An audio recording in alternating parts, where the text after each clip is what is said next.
جاءتنا الأخبار أن أحد الشباب سلك طريق الاستقامة وركب سفينة النجاة وبدأ يحافظ على الصلاة ويحفظ القرآن. بدأ يتذكر أصحابا له لا زالوا يغرقون في لجج المعاصي والآثام.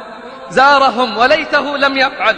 وهذه نصيحة لكل تائب وجديد في طريق الاستقامة: لا تذهب لأصحاب الماضي وحيدا، خذ معك من يعينك على دعوتهم، لأن الكثرة تغلب الشجاعة. زارهم يريد لهم الهداية، فبدأ الهجوم عليه من كل الجهات: أتذكر يوم كذا وكذا؟ وعلت الأصوات وانطلقت الضحكات. وقام من عندهم بعد أن جددوا جراحا ماضية وحركوا في القلب والنفس أشياء، وبدأ الصراع من جديد. جاءوه بعد أيام يعرضون عليه السفر إلى مكان قريب بقصد شراء سيارة.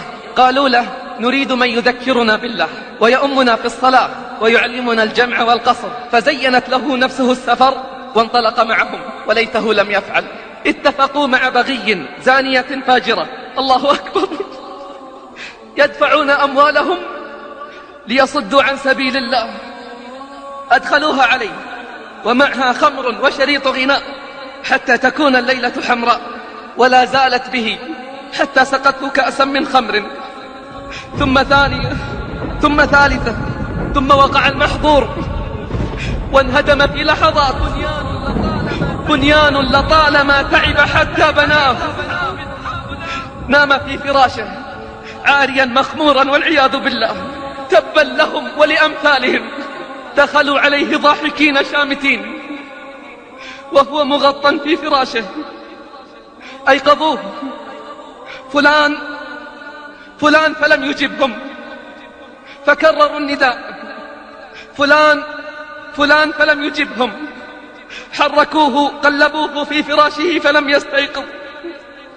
اسمع الفاجعة: صاحبنا شرب الخمر وزنى ونام ومات من ليلته في فراشه.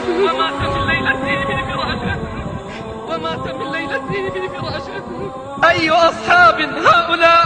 أي أصحاب هؤلاء؟ أي أصحاب هؤلاء؟ أي أصحاب هؤلاء؟ ومات من ليلته في فراشه على أسوأ ختام. إنا لله وإنا إليه راجعون.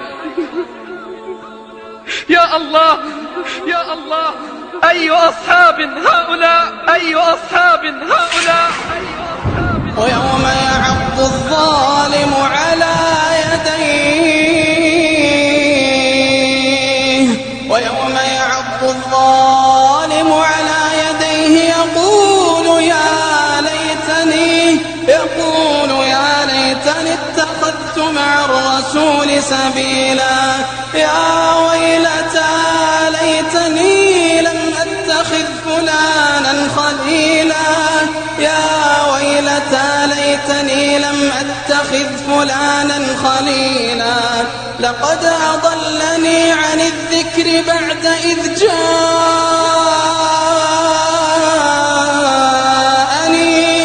وكان الشيطان